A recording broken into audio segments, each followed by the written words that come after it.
Hey guys, tonight we are stepping into the worn-out shoes of a 17th century postman. Imagine the faint ringing of a church bell in some foggy little town, still half asleep.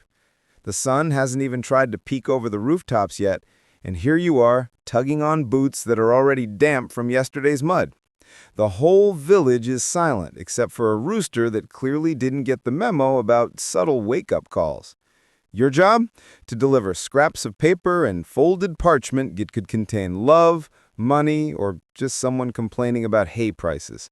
It sounds noble until you realize most of your life is damp socks, heavy bags, and long miles. Honestly, you probably wouldn't survive a week of it, unless you've got a secret passion for blisters. So, before you get comfortable, take a moment to like the video and subscribe, but only if you genuinely enjoy what I do here. And hey, tell me in the comments where you're listening from and what time it is right now. I love knowing who's winding down on the other side of the world.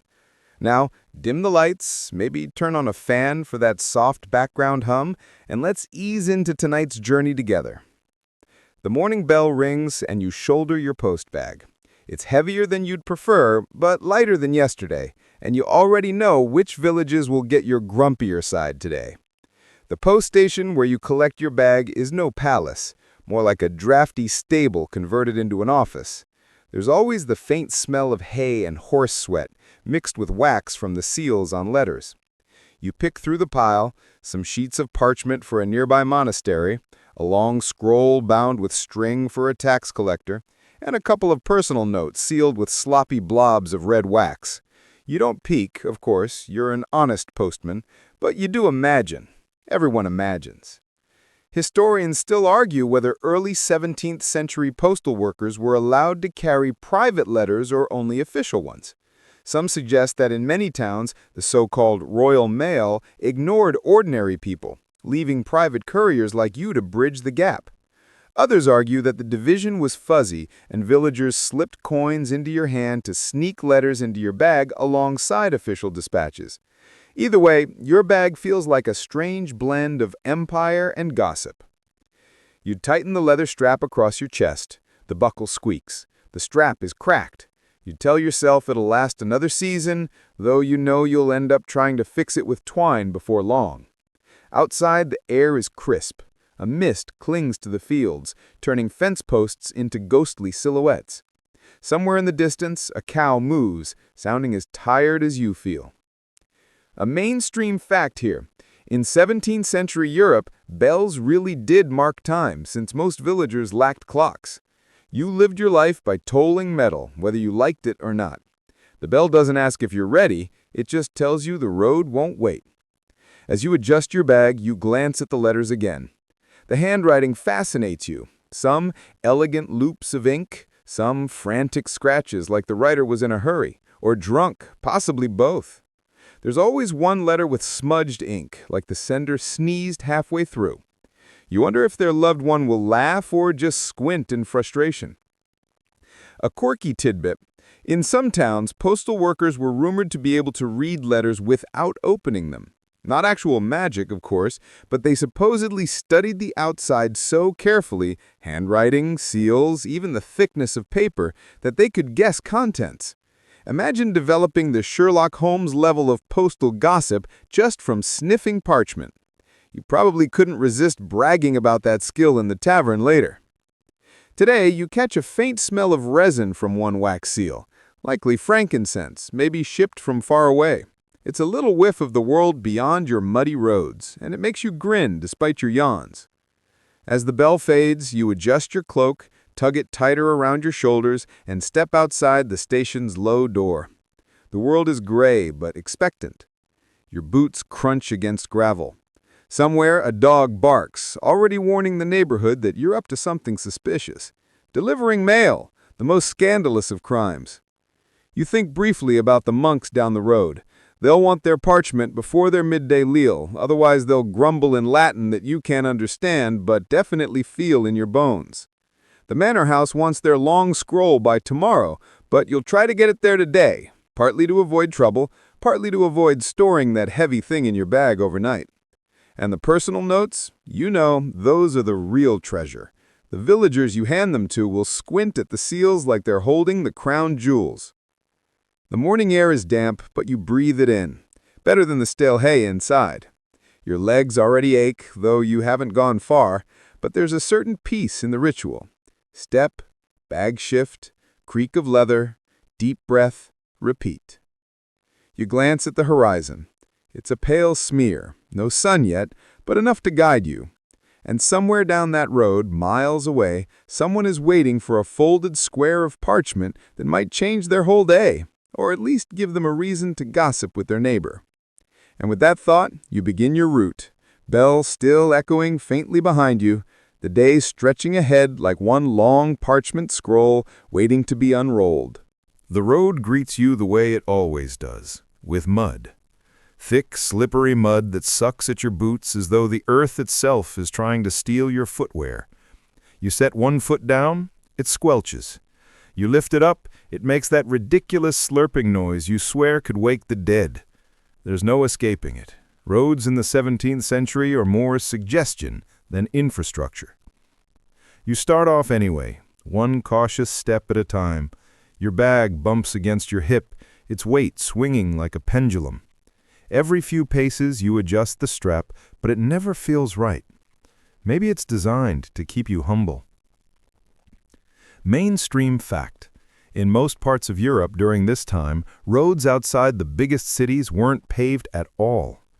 Royal highways occasionally had gravel or stone, but the moment you left those, it was dirt.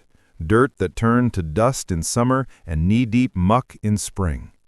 You, as the poor postman, don't get to choose the season.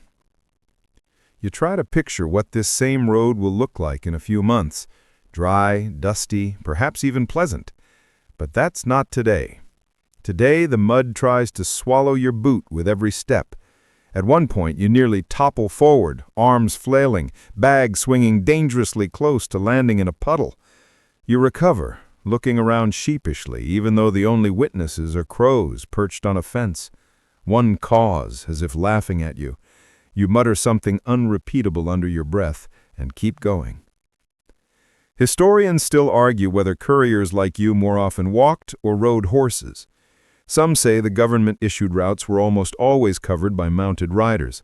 Others point out that in rural areas, horses were expensive luxuries and most local messengers trudged on foot. You can feel your legs voting for the second theory right now. Your cloak doesn't help much. It's damp around the edges, already splattered. Still, you pull it tighter, trying to ward off the morning chill. You pass a hedgerow where frost clings stubbornly to the leaves. A hare darts across the path, startled by your crunching steps. For a fleeting moment, you envy the hare's speed. Imagine being that nimble instead of dragging this load like an unwilling mule. A quirky tidbit. Some postal guides from the era recommended carrying a spare pair of shoes, not for comfort, but because muddy roads were so likely to destroy them. Travelers wrote of abandoning ruined footwear in the muck and trudging on barefoot until the next town. You glance down at your own boots and quietly pray they make it to evening. If not, well, you can always blame occupational hazard when you turn them in for repairs. You come to a small bridge, or, well, what counts as one. Really, it's just a few planks across a stream. The water below gurgles cheerfully, mocking your cautious steps. You balance, arms out like a clumsy acrobat, and make it across without incident. Victory! You smile at yourself, half proud, half aware that no one else cares. That's the life of the postman. Small triumphs over mud and wobbly planks. The road curves, leading past a field where a farmer is already at work. He raises a hand in greeting, squinting at you from underneath his hat. You wave back, but don't stop. You know if you linger, he'll corner you with half an hour of complaints about taxes or crop failures. That's not gossip you're paid to deliver. Your bag shifts again, and you feel the scroll inside digging against your ribs. You curse the tax collectors silently. Nobles never think about how heavy their words are when they're wrapped in parchment and ribbon. Every step feels like you're carrying a brick in your bag. By now, the mud has caked around your boots, making them heavier with each mile. You scrape them against a rock, shedding some of the muck, though more will cling soon enough. It's like walking with ankle weights before gyms even existed. You tell yourself at least it's good exercise, though it doesn't feel like a consolation when your toes are freezing.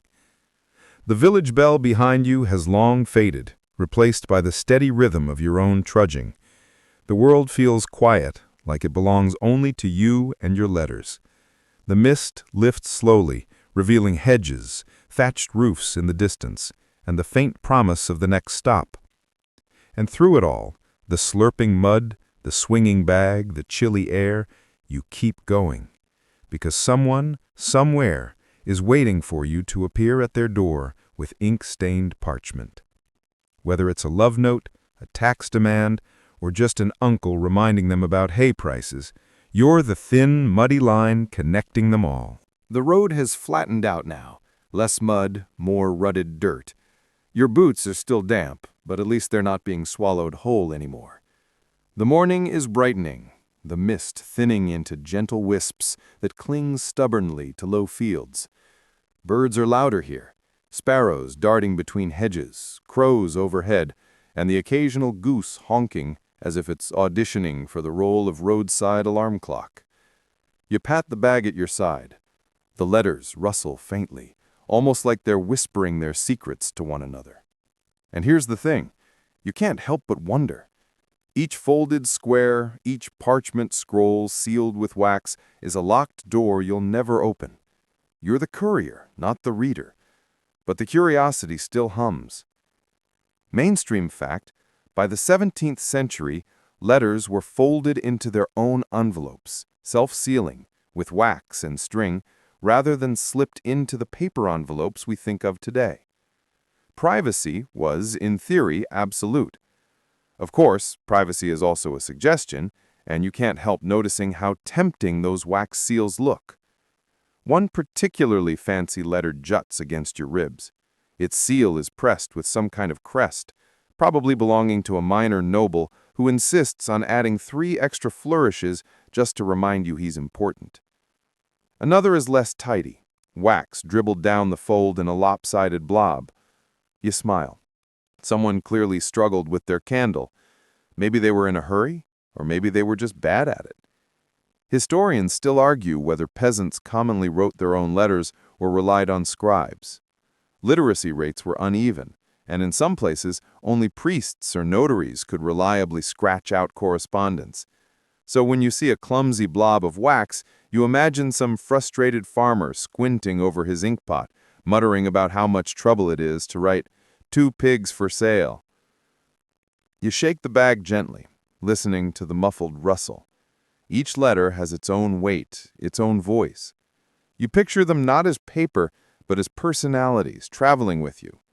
The elegant scroll, that's the nobleman in the corner, demanding the best seat.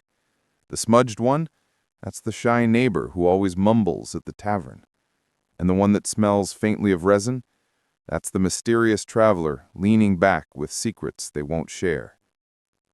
Quirky tidbit, some letters of this era were actually perfumed, dipped, or dabbed with scented oils so that the aroma would linger even after long journeys. Imagine delivering a note that smells like lavender to someone who hasn't bathed in a week. You'd be doing them a favor just by handing it over. You sniff at the bag, half wishing one of yours carried such a pleasant distraction, but no luck today. Just parchment and faint wax smoke. As you trudge, your imagination runs wild. What if this letter with the sloppy wax seal is a love note? What if someone's heart is dangling in your bag, waiting to be dropped on a doorstep? You picture the scene, a blushing girl opening the fold, scanning the ink, smiling shyly at words written by candlelight. Or maybe she frowns, confused by the clumsy handwriting. Either way, you carried the moment in your muddy satchel. You chuckle. You know better than to get romantic.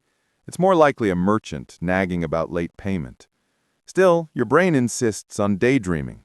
That's part of what keeps the miles moving. The morning air sharpens as the road narrows between hedgerows. A dog barks somewhere ahead, and you tense instinctively. Dogs are part of the job description no one told you about. You give your bag a reassuring pat, as though the letters themselves could ward off canine teeth. Back to your musings. You've heard rumors that some postmen, less honest ones, did, in fact, steam open seals, peek inside, and reseal them carefully. Was it curiosity? Spying? Maybe both. Historians still argue whether this was tolerated by officials or harshly punished when discovered. You, at least, stick to your daydreams. Letters feel safer that way. Better to imagine secrets than risk being caught with melted wax on your hands. The road rises slightly, giving you a view of fields stretching outward. Thin smoke curls from a distant chimney, promising warmth you won't feel for hours yet. You roll your shoulders and adjust the strap again, imagining the letters shifting, settling into their places. It almost feels like they sigh with you. Another mile slips by. You pass a low stone wall, mossy and uneven. You pause, leaning against it, catching your breath. Your bag is lighter than yesterday's load, but somehow your shoulders still ache. As you rest, you tap the edge of the bag gently, like drumming on a locked treasure chest. "What are you hiding in there?" you murmur. A crow nearby answers with a caw. You smile. "Thanks for the input." When you stand again, the bag feels a little friendlier, like it's sharing the walk instead of dragging you down. Letters, after all, are more than ink and paper. They're voices, stitched together across distance. And for a brief, silly moment, you feel like the world's quietest party host, carrying all those conversations to their waiting ears. Your stomach growls. Of course it does. You've barely been on the road a couple of hours, and already the dream of bread and cheese is tugging at your mind like a particularly persuasive donkey. You pat your bag, letters on one side, food bundle on the other. One is noble duty, the other is survival. Guess which one you're more excited about. You find a spot by the side of the road, a low stone fence where the moss cushions your back if you lean just right. The air is brisk, but at least the sun is beginning to show itself, shyly edging over the horizon. You rummage through your satchel's side pocket and pull out a hunk of bread, yesterday's cheese, and a small flask that may or may not contain more water than ale. Don't judge, you're a postman in the 17th century. Hydration rules are different here. Mainstream fact, bread and cheese were indeed the staple diet of ordinary travelers in this period. Not fancy cheese, nothing that would make a Parisian swoon, just hard, salty stuff that survived a few days without turning into a science experiment. You gnaw at yours, breaking off bits with your teeth. It squeaks between your molars, a sure sign of both its freshness and its stubbornness. A quirky tidbit, ale in the 17th century was often safer to drink than water. Wells could be contaminated, rivers were shared with livestock, and let's just say clean drinking water wasn't exactly a catchphrase yet. Ale, mildly alcoholic and boiled in brewing, killed off most of what wanted to kill you, which explains why your hydration flask leaves you pleasantly warm after a swig. You chew slowly, letting the rhythm of eating distract you from the rhythm of walking. The bread is dry, crumbling a little, but dipped in ale, it softens into something almost comforting. You lean your head back against the stone and close your eyes for a moment, savoring. The sounds of the countryside surround you, birds squabbling overhead, a distant cow complaining, the shuffle of leaves in a breeze. Historians still argue whether postmen on rural routes received official rations from stations or were left to fend for themselves. Some records suggest inns along the way were paid to provide meals, but in practice, many travelers brought their own provisions to avoid expense or disappointment. Judging by the firmness of this cheese, you're definitely in the fend-for-yourself camp today. As you munch, your mind wanders. You picture nobles at their banquets, roasted meats, delicate pastries, sweet wines, while you sit here trying to gnaw through a crust that could double as a defensive shield. Still, there's something satisfying about it. You joke to yourself that this is farm-to-table dining, centuries before trendy cafes would charge extra for the concept. A dog barks in the distance again. Sharper this time. You glance up, wary. Nothing appears, so you go back to your bread. Your joke quota for the morning is filled when you realize that the cheese smells faintly like your boots. You grimace, but keep eating. Hunger is a persuasive editor. By the time you finish, crumbs cling to your cloak, and the last sip of ale lingers warmly in your chest. You feel both heavier and lighter. Heavier in the belly, lighter in the spirit. For a moment, you even forget about the blisters forming in your boots. You brush off your hands, carefully tuck the flask away, and check the bag of letters. Still secure, still pressing against your ribs like impatient passengers waiting for their stop. You sigh good-naturedly and push yourself back onto the road. The next stretch is quieter. The world feels almost suspended. No farmers yet in the fields, no wagons rattling past, just you and the slow crunch of your boots. The ale has softened your mood, and you catch yourself humming under your breath. Not a song anyone else would recognize, just a tuneless rhythm to keep your steps steady.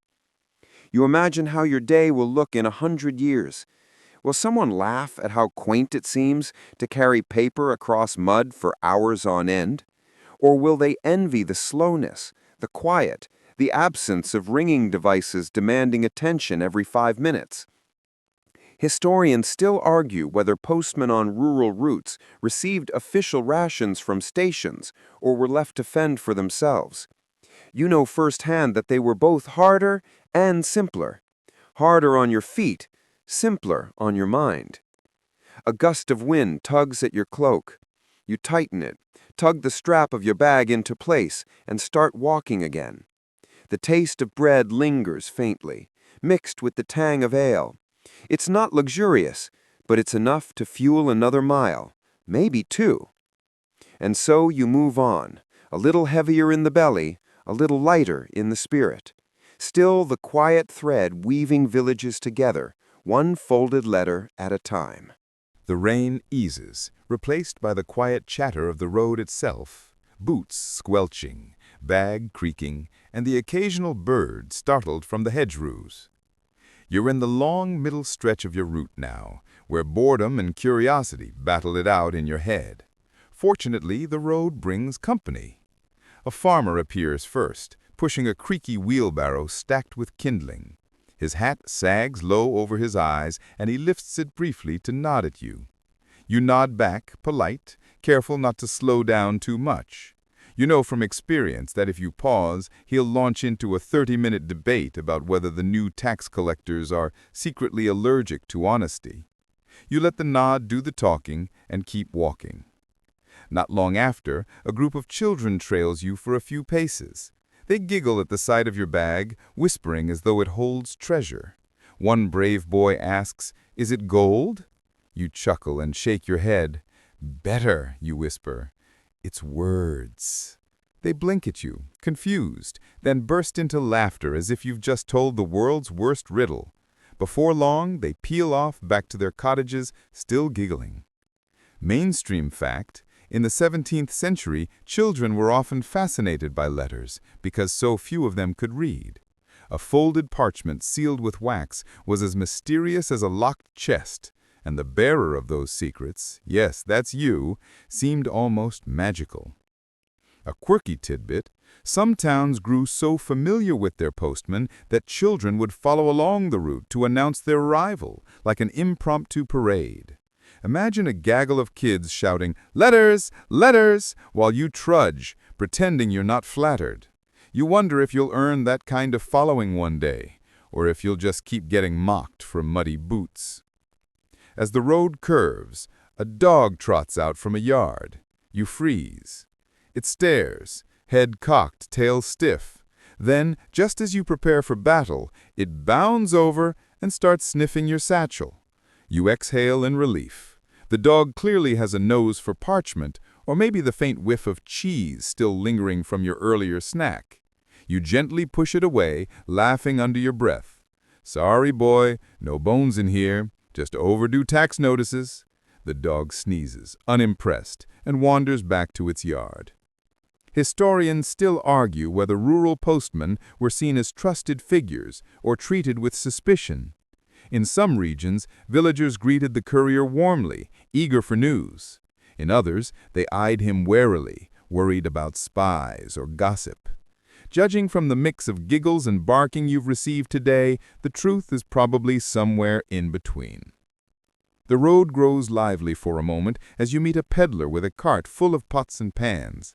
He jingles cheerfully as he passes, nodding and muttering something about the weather.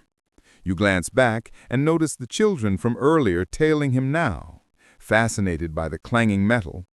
You can't help but smirk.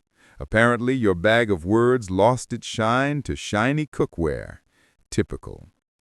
As you trudge on, you realize these small encounters keep the monotony at bay. Every nod, every bark, every giggle is a reminder that you're not just trudging through mud and drizzle, you're part of the living road, woven into the daily rhythm of the countryside. You are, in a way, the moving gossip column of the 17th century.